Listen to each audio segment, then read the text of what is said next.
Hi everyone, welcome back to the playlist of the RPA Best Practices series. And today we are discussing something about the hard coding. Let's take an example.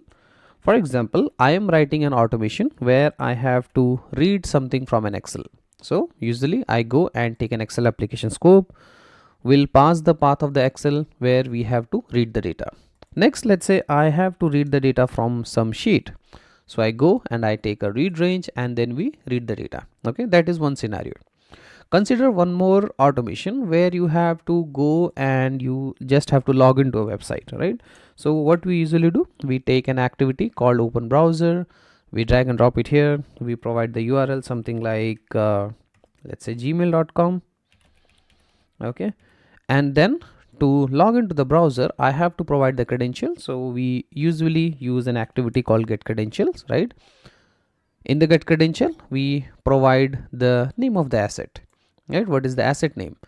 Orchestrator folder, what is the asset name? Let's say my asset name is Gmail. Okay, and then we do the next set of operations. Now what is the best practice and what is wrong with this automation? The first thing first, you have to always think what happens if I publish this automation to the orchestrator and the file is not available at D data Excel file. Mukesh has a folder of D data Excel file, but the client or the customer you are giving, the customer do not have the D data and the Excel file.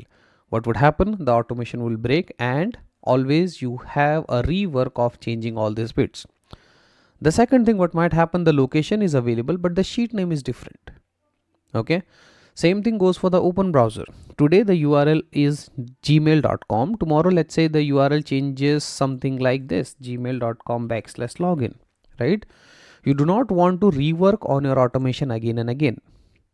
So what is the best practice? The best practice is all these things such as the name, the sheet name, the URL, or even the name of the asset should not be hard coded in the workflow.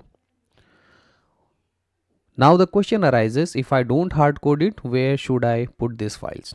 The answer to that question is a config file. Okay, whenever you are working on a real-time automation, you have to make your automation configurable. Now when I say config file, the best example is the Robotics Enterprise Framework config file. You can also keep this value in assets. You can create your own config file in JSON, right? But the overall idea is that the thing should be made configurable. There should be no hard coding of anything in your workflow.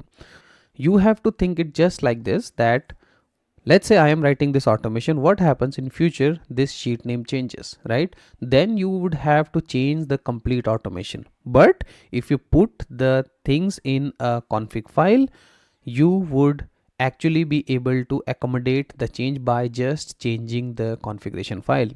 It might sound a hectic task, but yes, that is the best practice and that save you a lot of time when there is a change which comes to the automation, right? So best practice for today is that we are not hard coding anything in the automation. Everything should be configurable.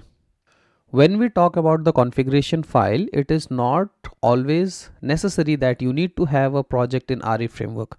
You can use a config file in a sequence or a flowchart as well. Okay, now in case you are new to UiPath development and you do not know how can I use a config in a sequence or a flowchart, I would recommend you to watch this video where I'm explaining all these details in a step-by-step manner. Okay, so that was the best practice. Okay, so that was the best practice for today. I hope you like this video. Thank you for watching and happy automation.